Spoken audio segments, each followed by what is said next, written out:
Dalam rangka menyemarakan sekaligus menyukseskan peringatan Hari Ulang Tahun Republik Indonesia ke-81, Kecamatan Pamengpeuk, Kabupaten Bandung, menggelar upacara peringatan HUT kemerdekaan yang dilanjutkan dengan karnaval.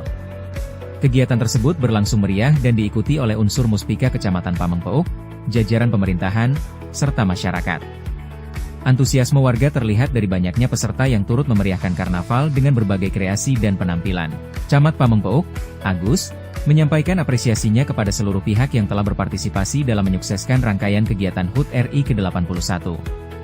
Ia berharap, perayaan HUT RI di Kecamatan Pamengpeuk pada tahun-tahun mendatang dapat berlangsung semakin meriah dan mendapat dukungan yang lebih luas, termasuk perhatian dari pemerintah Kabupaten Bandung. Kegiatan ini diharapkan tidak hanya menjadi ajang hiburan bagi masyarakat, tetapi juga semakin mempererat kebersamaan, persatuan, dan semangat gotong royong dalam mengisi kemerdekaan.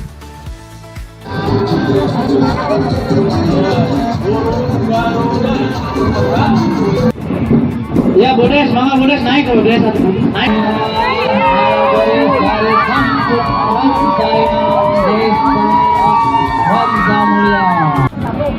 Nyetor gitu. Sip.